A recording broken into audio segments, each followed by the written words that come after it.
નમસ્કાર વિદ્યાર્થી મિત્રો, ધોરણ 12 વિષય અર્થશાસ્ત્રમાં આજે આપણે ઉદ્યોગોનું મહત્વ જોતા હતા. બરાબર, ઉદ્યોગોનું મહત્વ એમાં આપણે 3 જોયા હતા. આજે આપણે ચોથું જોઈએ, નિકાસો. ભારત દ્વારા જે નિકાસો કરવામાં આવે છે તેમાં નાના પાયાના ઉદ્યોગોનો ફાળો નોંધપાત્ર છે. હવે ભારત દેશ દ્વારા છે એ જેટલી પણ નિકાસ કરવામાં આવે છે તે કેવા પાયાના છે ઉદ્યોગો, તો કે નાના પાયાના ઉદ્યોગોનો ફાળો કેવો છે, વધારે નોંધપાત્ર છે. ભારત દ્વારા વર્ષ 1994-95માં 29.068 કરોડની નિકાસ થઈ હતી. કેટલી, તો કે 94 અને 95માં 29.68, અને જે વધીને કેટલી થઈ 2001 અને 2માં 71,244 કરોડ. કેટલો મોટો વધારો થયો છે, 29માંથી 71,244 કરોડ સુધી, અને 2006 અને 7માં વધીને આંકડો લાખમાં પહોંચી ગયો, 1,77,600 સુધી છે વૃદ્ધિ પામી છે નિકાસની.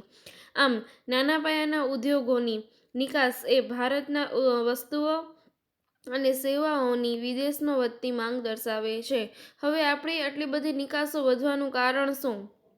બરાબર, તો કે ભારત દેશની જે સેવાઓ અને વસ્તુઓ છે એની વિદેશમાં શું છે, સતત માંગ છે. તદુપરાંત ભારત માટે તે વિદેશી હુંડિયામણની આવક સર્જે છે, જે દેશ માટે જરૂરી એવી વસ્તુઓ અને સેવાઓની આયાત માટે ખૂબ ઉપયોગી સાબિત થાય છે. હવે એનાથી આપણને શું થશે, વિદેશી હુંડિયામણ મળશે. બરાબર, હવે વિદેશી હુંડિયામણ થશે તો જરૂરી એવી વસ્તુઓ અને સેવાઓ છે આપણે એ હુંડિયામણમાંથી બીજા દેશ પાસેથી મંગાવી શકશું. ઇટ મીન્સ કે આપણે આયાત કરી શકશું. પાંચમું છે શ્રમ પ્રધાન ઉત્પાદન પદ્ધતિ. ઉત્પાદન પદ્ધતિઓ બે પ્રકારની હોય છે, મૂડી પ્રધાન અને શ્રમ પ્રધાન. આપણે જોયું એવી રીતે મૂડી પ્રધાન છે એનું મૂડી રોકાણ છે કેટલું હોય, ખૂબ જ વધારે હોય, અને એના પ્રમાણમાં શ્રમ પ્રધાન ઉત્પાદન પદ્ધતિનું મૂડી રોકાણ, અને તે કેવા ઉદ્યોગો કહેવાય, નાના પાયાના. જે પૈકી મૂડી પ્રધાન ઉત્પાદન પદ્ધતિમાં ઉત્પાદન મુખ્યત્વે મૂડી આધારિત હોય છે.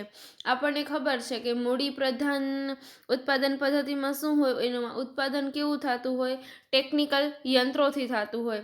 બરાબર, મૂડીને આધારિત હોય, તેમાં વધારે મૂડી અને ઓછા શ્રમના સાધનો ઉત્પાદન પ્રક્રિયામાં જોડવામાં આવે છે. ઓછા શ્રમના સાધનો ઇટ મીન્સ કે એમાં માણસો છે એની જરૂર ઓછી રહે છે, પરંતુ વધારે પડતું કામ કોણ કરે છે, યંત્રો જ કરી આપે છે. ત્યારે નિયોજક અને જમીનના પ્રમાણને સ્થિર રાખવામાં આવે છે. આનાથી ઉલટું થાય શ્રમ પ્રધાનમાં. શ્રમ પ્રધાન ઉત્પાદન પદ્ધતિમાં શું થાય, ઉત્પાદન છે શ્રમ આધારિત હોય, ટેકનિકલ યંત્રો છે એટલા બધા પ્રમાણમાં વિકસેલા હોતા નથી. માણસોની જરૂરિયાત કેવી હોય છે, એમાં વધારે હોય છે, કેમ કે શ્રમ આધારિત ઉત્પાદન પદ્ધતિ છે. વધુ શ્રમ અને ઓછી મૂડીનો ઉપયોગ થાય છે, ત્યારે નિયોજક અને જમીનના પ્રમાણને સ્થિર રાખવામાં આવે છે.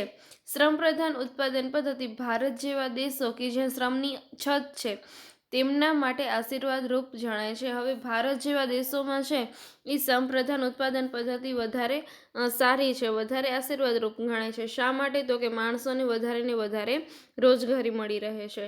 શ્રમ પ્રધાન ઉત્પાદન પદ્ધતિ મુખ્યત્વે રોજગારી પ્રધાન હોવાથી આ પ્રકારના દેશો માટે યોગ્ય ગણવામાં આવે છે. કેમ કે જો આપણે મૂડી પ્રધાન ઉત્પાદન પદ્ધતિ અપનાવશું તો વધારે ને વધારે કામ તો યંત્ર જ કરશે, તો માણસોની જરૂર કેવી પડશે, ઓછી પડશે, જેનાથી રોજગારીનું પ્રમાણ કેવું થઈ જશે, ઘટી જશે.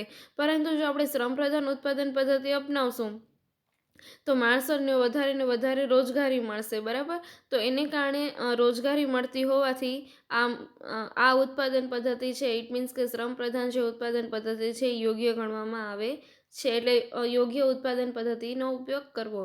પછી છે વિદેશી હુંડિયામણની બચત. નાના પાયાના ઉદ્યોગો ભારત દેશ માટે ખૂબ ઉપયોગી સાબિત થાય છે. આપણે જોયું કે ભારતની જેટલી પણ નિકાસો છે મોટા પાયાની કયા ઉદ્યોગોમાંથી થાય છે, તો કે નાના પાયાના ઉદ્યોગોમાંથી. તો નાના પાયાના ઉદ્યોગો છે એ ખૂબ જ ઉપયોગી સાબિત થાય છે.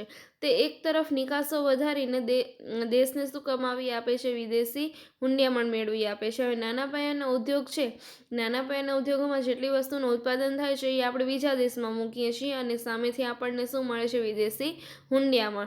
જ્યારે બીજી તરફ મોટાભાગની જરૂરિયાતની વસ્તુઓ પૂરતા પ્રમાણમાં ઉત્પાદન કરતા હોવાથી દેશની આયાતોના પ્રમાણમાં ઘટાડો થાય છે. હવે દેશ પોતે જ ઉત્પાદન કરશે તો આપણને છે પૂરતા પ્રમાણમાં આપણી પાસે ઉત્પાદન છે, બરાબર, શ્રમ છે, માણસો છે, તો એનાથી છે આપણને આયાતના પ્રમાણમાં ઘટાડો થશે, જેથી વિદેશી હુંડિયામણનો ખર્ચ છે એ આપણો ઘટી જશે. આયાત ઘટશે એટલે વિદેશી હુંડિયામણનો ખર્ચ પણ ઘટે છે. અને સરવાળે ભારતના વિદેશ વેપારમાં સમતુલા લાવવા માટે તે કારગર નીવડે છે. જેટલો પણ વિદેશી હુંડિયામણનો ખર્ચ ઘટશે એટલી આપણી વેપાર તુલામાં, વિદેશ વેપાર સમતુલામાં શું આવશે? પુરાંત આવશે, ખાધ જોવા મળશે નહીં. જો ખાધ આવશે તો નુકસાન કહેવાશે, પરંતુ જેટલું વિદેશી હુંડિયામણનો ખર્ચ ઘટશે, પુરાંત આવશે તો સમતોલ બનશે. તો એ શું છે? કારગર નીવડે છે. સાતમું છે સમયનો ટૂંકો ગાળો. નાના પાયાના ઉદ્યોગો ખૂબ જ ટૂંકા સમયગાળામાં શરૂ કરી શકાય છે. હવે નાના પાયાના ઉદ્યોગોમાં શું છે? એટલા મોટા પ્રમાણમાં મૂડીની જરૂરિયાત હોતી નથી, એટલે છે એ ટૂંકા ગાળામાં જ તેનો ઉપયોગ કરી શકાય છે. સરકાર દ્વારા એની જ લાંબી પ્રોસેસ છે એમાંથી પસાર થવું નથી પડતું. આ ઉદ્યોગોમાં મૂડીરોકાણ અને ઉત્પાદન વચ્ચે સમયનો ખૂબ નાનો ગાળો ઉપયોગી થઈ પડે છે. મૂડીરોકાણ અને ઉત્પાદન વચ્ચેનો સમયગાળો કેવો છે? નાનો છે. આમ ટૂંકા સમયગાળામાં ઉત્પાદન ખર્ચ શરૂ થઈ શકતું હોવાથી દેશમાં રહેલી જે તે વસ્તુઓની અછતને સંતોષવી એવી ચીજવસ્તુઓનું ઉત્પાદન કાર્ય ટૂંકા ગાળામાં જ શરૂ કરાવી જરૂરી પ્રમાણમાં ઉત્પાદન શક્ય બનાવે છે, જે દેશને ખૂબ મોટી મદદ થાય છે. હવે અહીંયા શું કહે છે કે મૂડીરોકાણ અને ઉત્પાદન વચ્ચે સમયગાળો કેવો છે? નાનો છે. તો શું થશે કે ટૂંકા સમયગાળામાં જ ઉત્પાદન કાર્ય શરૂ થઈ જશે, બરાબર. હવે ટૂંકા ગાળામાં જ કે સમય એટલો બધો નહીં લાગે, તો ટૂંકા ગાળામાં જો ઉત્પાદન કાર્ય શરૂ થઈ જતું હશે અને જે તે વસ્તુઓની અછત છે એને સંતોષવી હશે, તો ટૂંકા ઉત્પાદન કાર્ય કે ટૂંકા ગાળામાં જ જો શરૂ કરાવી હશે ઉત્પાદન, તો એ શું થશે કે જે અછત છે એને સંતોષવી વધારે શક્ય બની જશે, જે દેશને ખૂબ મોટી મદદ થઈ પડે છે. કેમ કે સમયગાળો કેવો છે? ટૂંકો છે. ટૂંકા સમયગાળામાં જ બધું કાર્ય શરૂ થઈ જાય છે, વસ્તુની અછત છે એ પણ સંતોષાઈ જાય છે, ઉત્પાદન શક્ય બને છે, એથી દેશને ખૂબ મોટી મદદ થઈ પડે છે. સમતોલ પ્રાદેશિક વિકાસ. મોટા પાયાના ઉદ્યોગોની સામે નાના પાયાના ઉદ્યોગો ઓછી મૂડી, ઓછી સાધન સામગ્રી, ઓછા સંસાધનો દ્વારા દેશના કોઈ પણ ભાગમાં શરૂ કરી શકાય છે. હવે શું કહે છે અહીંયા કે નાના પાયાના ઉદ્યોગો છે એમાં મૂડી પ્રમાણમાં ઓછી હોય છે, સાધન સામગ્રી પણ મોટા પાયાના ઉદ્યોગો કરતાં પ્રમાણમાં કેવી હોય? ઓછી હોય, ઓછા સંસાધનો હોય. તો એના દ્વારા છે દેશના કોઈ પણ ભાગમાં જે નાના પાયાના ઉદ્યોગો છે એ શરૂ કરી શકાય છે, જેથી માત્ર વિકસિત પ્રદેશો સુધી લાભ અટકી ન રહેતા તે સમતોલ વિકાસ થવો શક્ય બને છે. કે આપણે પછાત વિસ્તારો છે, બરાબર, એમાં પણ આપણે નાના પાયાના ઉદ્યોગો સ્ટાર્ટ કરી શકીએ છીએ, એટલે આપણે અટકી જતા નથી. એનાથી શું થશે? દેશનો સમતોલ વિકાસ થશે. આમ નાના પાયાના ઉદ્યોગો દ્વારા ધનિકો અને ગરીબો, વિકસિત અને અલ્પવિકસિત પ્રદેશો જેવી અસમાનતા છે એ ઘટાડી શકાય છે. મોટા પાયાના ઉત્પાદનમાં શું થતું હતું કે અલ્પવિકસિત પ્રદેશો, ગરીબ અને પછાત વિસ્તારોમાં છે એમાં આપણે ઉદ્યોગો વિકસાવી શકતા ન હતા, પરંતુ નાના પાયામાં એવું નથી. આપણે પછાત અને ગરીબી વિસ્તાર છે એમાં પણ આપણે આ ઉદ્યોગોનો વિકાસ કરી શકીએ છીએ. તો એનાથી શું થશે? જે અસમાનતા રહેલી છે એ અસમાનતામાં ઘટાડો થશે, બરાબર. પછી છે વિકેન્દ્રીકરણ. મોટા પાયાના ઉદ્યોગો ધનિક અને ખૂબ નાના સમાજ વર્ગ દ્વારા ચલાવવામાં આવે છે. હવે મોટા પાયાના ઉદ્યોગો હોય, બરાબર, એ ધનિકો અને ખૂબ નાના સમાજનો વર્ગ કેવો હોય? જે ધનિક હશે એ વર્ગ કેવો હશે? ખૂબ જ નાનો હશે. તો એના દ્વારા છે એ મોટા પાયાના ઉદ્યોગો ચલાવવામાં આવતા હોય છે, કારણ કે તેમાં મૂડીની આવશ્યકતા કેટલી છે? વધારે પ્રમાણમાં છે, જેથી મોટા પાયાના ઉદ્યોગો મૂડી અને સંપત્તિનું કેન્દ્રીકરણ કરાવે છે તેમ કહી શકાય. હવે મોટા પાયાના ઉદ્યોગો છે મૂડી અને સંપત્તિનું કેન્દ્રીકરણ, ઇટ મીન્સ કે જ્યાં મૂડી હશે, જ્યાં સંપત્તિ હશે, ત્યાં જ મોટા પાયાના ઉદ્યોગો છે એ વિકસાવી શકાશે. એટલે મૂડી અને સંપત્તિ જરૂરી છે, કેન્દ્રીકરણ કરાવે છે. જ્યારે નાના પાયાના ઉદ્યોગોમાં ખૂબ ઓછા પ્રમાણમાં મૂડીની જરૂરિયાત હોય, તે અર્થતંત્રના નાના નાના ઉત્પાદકો દ્વારા શરૂ થઈ શકે છે અને તે દ્વારા તેઓ તેના લાભ મેળવી શકે છે. પરંતુ નાના પાયાના ઉદ્યોગોમાં એવું નથી. એમાં શું છે કે મૂડીની જરૂરિયાત કેવી છે? ઓછી છે, અને અર્થતંત્રના જે નાના નાના ઉત્પાદકો છે એના દ્વારા પણ નાના પાયાના ઉદ્યોગો છે એ ચલાવી શકાય છે અને તેના લાભ છે એ મેળવી શકાય છે. એટલું જ નહીં પણ દેશના વિભિન્ન ક્ષેત્રે રહેલ સંશોધનો સુસુપ્ત અથવા નિષ્ક્રિય સાધનોનો ઉપયોગ સક્રિય બને છે.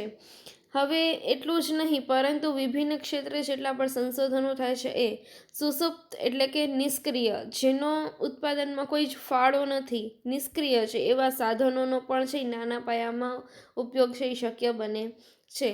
આવા સાધનો કે જે વણ વપરાયેલ કે વેરવિખેર પડી રહ્યા છે તેમનો ઉપયોગ થાય છે.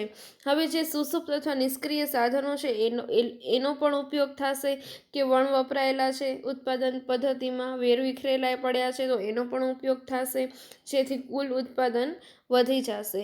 ઉપરાંત આવા સાધનો કે જેમનો અગાઉ ઉપયોગ થયો નથી અને તેમને રોજગારી મળતા તેઓ આવક મેળવતા થાય છે.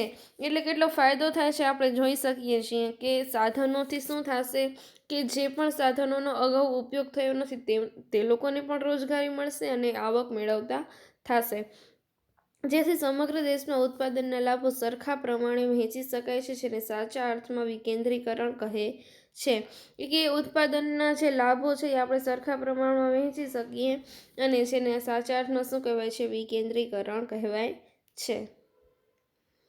પછી છે ઊંચો વિકાસ દર. મોટા પાયાના ઉદ્યોગોમાં ખૂબ વધુ પ્રમાણમાં મૂડીનો ઉપયોગ થયેલ હોવાથી તેમાં ઊંચી નફાની આવશ્યકતા હોય છે. હવે મોટા પાયાના ઉદ્યોગોમાં શું હોય? મૂડીનો ઉપયોગ વધારે હોય, એ તમને ખબર જ છે. હવે મૂડીનો ઉપયોગ વધારે થયેલ હોવાથી તેમાં નફાકારકતા પણ કેવી હશે? ઊંચી હશે. તદુપરાંત તેઓ દ્વારા થયેલી મૂડીરોકાણથી અર્થતંત્રનો વિકાસ અસ્થિરપણે પ્રાપ્ત થાય છે, કારણ કે તેવા ઉદ્યોગોને બજારના ફેરફારો અનુસાર ઝડપથી બદલવા શક્ય હોતા નથી. હવે મોટા પાયાના જેટલા પણ ઉદ્યોગો છે એ લોકોને માર્કેટની સ્થિતિ છે એટલી અસર કરતી નથી, એટલી ઇફેક્ટ કરતી નથી. એટલે ઝડપથી પરિવર્તન અથવા ઝડપથી ચેન્જીસ લાવવા એ આમાં થતું નથી. જ્યારે નાના પાયાના ઉદ્યોગોમાં શું હોય કે મૂડી દ્વારા સ્થપાયેલ હોય અને તેમાં વધારે ઉત્પાદકો છે એ ઉત્પાદન કાર્ય શરૂ કરી શકે છે, જેથી દેશનું કુલ ઉત્પાદન અને કુલ આવક પણ શું થાય? વધે. તદુપરાંત આ ઉદ્યોગો સ્થાપવાનો સમયગાળો ટૂંકો હોવાથી બજારની જરૂરિયાત અનુસાર એમાં ફેરફાર ઝડપી થાય છે. હવે નાના પાયાના ઉદ્યોગોનો સમયગાળો કેવો છે? ટૂંકો છે. તો માર્કેટની ઇફેક્ટ છે એ એને અસર કરશે, તો એની માર્કેટની ઇફેક્ટ પ્રમાણે એને ચેન્જીસ લાવવા પડશે. તો એ નાના પાયાના ઉદ્યોગોમાં ચેન્જીસ લાવવા જરૂરી છે, જેથી નાના પાયાના ઉદ્યોગો શું કરે? સતત ઊંચો વિકાસ દર આપે, જે દેશના વિકાસ માટે ખૂબ જરૂરી બાબત ગણાય છે. બરાબર, તો આપણું ચેપ્ટર છે અહીં પૂર્ણ થાય છે.